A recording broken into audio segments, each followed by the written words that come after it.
Olá, quinto ano. Hoje nós vamos ver na aula de História sobre os bens culturais do Brasil e o que nós podemos ver de diversidade, o que o nosso país, que é um país tão grande, ele tem para oferecer quanto à questão cultural. Vamos ver na nossa aula, então? Na página 80, então, nós vamos ver o texto que nós vamos fazer a leitura, então, tá? Acompanhe com a prof na leitura. Bens culturais do Brasil.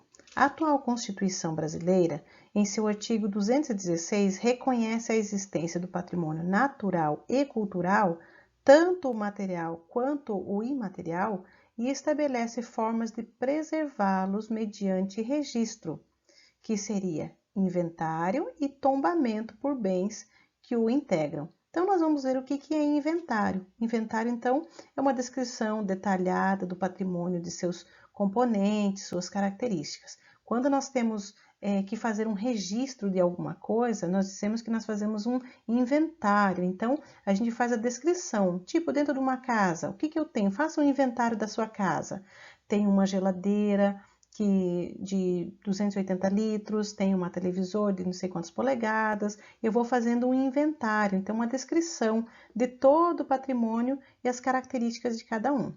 E um tombamento, o que seria um tombamento?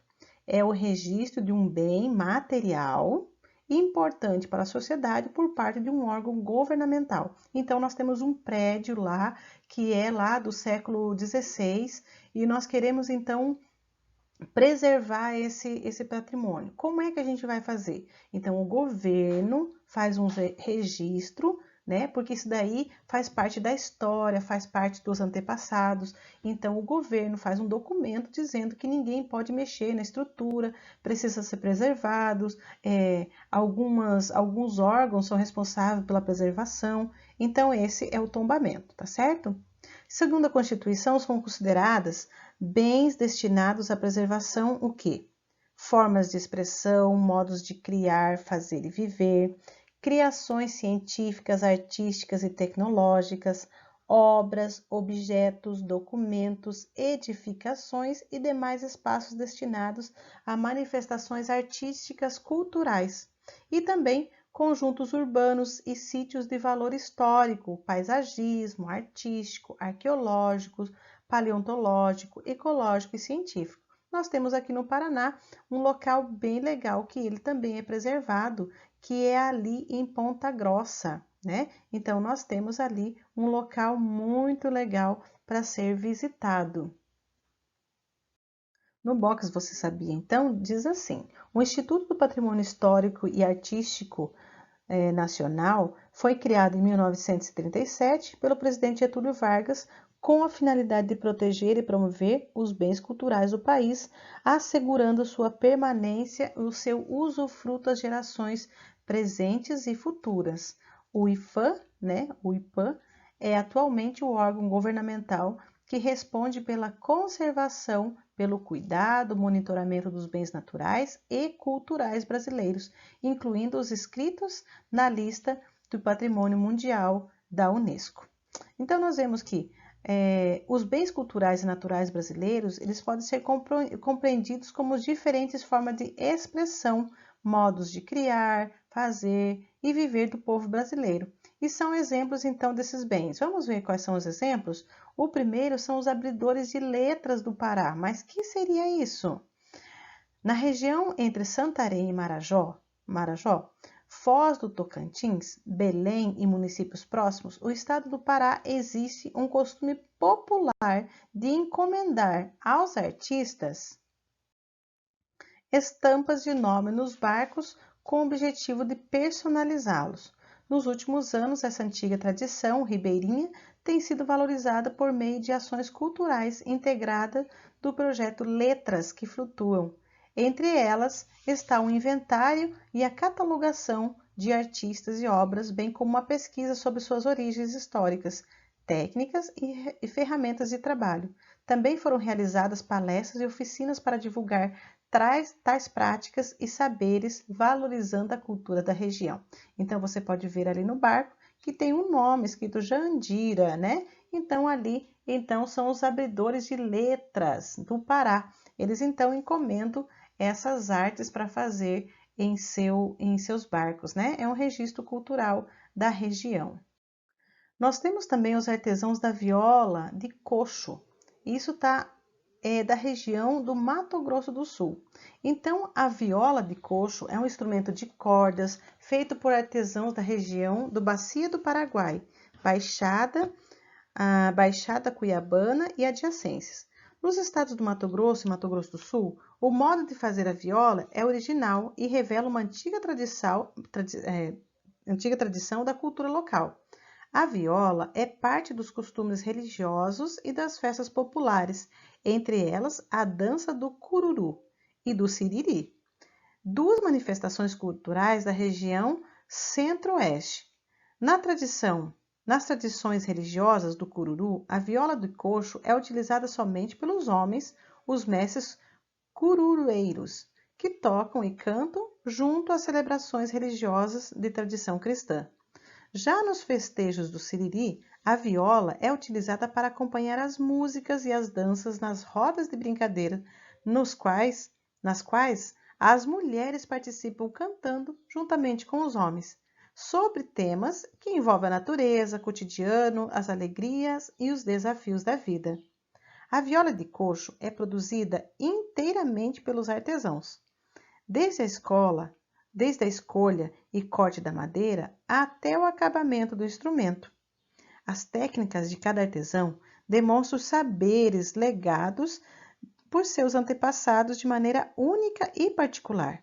Atualmente, no entanto, devido à cultura de massa e os instrumentos musicais elétricos e eletrônicos industrializados, é cada vez menos artesão difundindo esse saber. Por essa razão, a cultura da viola de coxo foi incluída na lista do IPAM como bem imaterial a ser valorizado e preservado. Você viu então a importância? Olha, antigamente havia muitos instrumentos, né, que eles faziam, eles fabricavam e utilizavam. Hoje, com a chegada da tecnologia, os rádios, enfim, televisões e todos os instrumentos musicais eletrônicos, a cultura foi sendo esquecida, por isso ela foi então catalogada como patrimônio cultural. O número 2 vem falando assim: o que os sabedores de letras do Pará têm em comum com os artesãos da viola de coxo do Mato Grosso e Mato Grosso do Sul? Letra A. Eles aprenderam as técnicas e os conhecimentos com seus antepassados? Sim, tanto um quanto o outro fala que eles aprenderam com seus antepassados. Letra B. Eles produzem os mesmos objetos culturais com pouca diferença? Não, cada um faz uma coisa diferente da outra, né? E letra C. Revela a diversidade do patrimônio imaterial do povo brasileiro?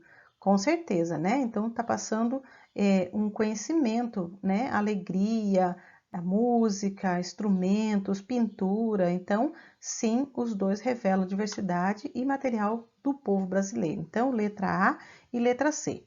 A número 3 vem dizendo assim: os abridores de letra do Pará e os artesãos das violas de coxo do Mato Grosso do Sul tiveram suas tradições incluídas pelo IPAM.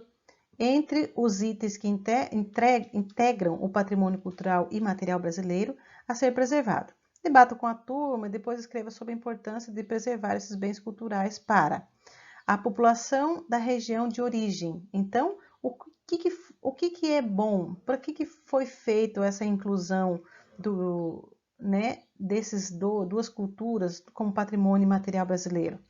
Então, nós temos que saber que a partir do momento que eles foram incluídos, né, ali no IPAM, eles têm assistência, eles têm apoio, eles são preservados, eles estão guardados, né, e fundamentados, né, pelas instituições governamentais. E com isso, os seus meios, seus projetos culturais, eles são preservados, eles são valorizados, há uma grande chance de não se perder essa cultura, né? Porque elas são preservadas, são ajudadas, né, a se preservar, e também elas podem desenvolver melhor a sua identidade regional. Então, é muito importante que elas sejam incluídas, né, ou inclusas pelo IPAM. A letra B vem falando assim, e o que é para a população brasileira em geral? O que traz de cultura para a população brasileira em geral, né? Então, nós temos que ver que nós temos que ter conhecimento, agrega conhecimento sobre a diversidade cultural brasileira, engloba também o respeito, a tolerância, a valorização dos aspectos culturais, as diferenças diferentes das regiões do Brasil. Nós vemos que, sendo incluso, né, pelo governo no patrimônio cultural, elas têm incentivo ao turismo, à integração e envolve diferentes populações e regiões do Brasil. E na letra 4 diz assim, ó, pesquise sobre o patrimônio cultural e material da sua região, ou seja, sobre os bens culturais relacionados aos modos de criar, fazer e viver típico do lugar. Então, nós vemos que aqui em Toledo, na região de Toledo, nós temos uma cultura muito grande de povos europeus, né? Alemães, italianos, né? E nós vemos que portugueses, nós temos então essa cultura dessa colonização. Então, a gente pode pesquisar e descobrir. Se você ainda não foi no museu aqui de Toledo, Willy Bart, é muito legal. Traz toda a história dos pioneiros de Toledo. Então, essa cultura, esses bens imateriais, eles estão lá no museu, né? Peças antigas de cultura, dos afazeres, também tem máquina de costura, tem latrinas, banheiros, né? Os berços, os instrumentos de trabalho que antigamente se usava.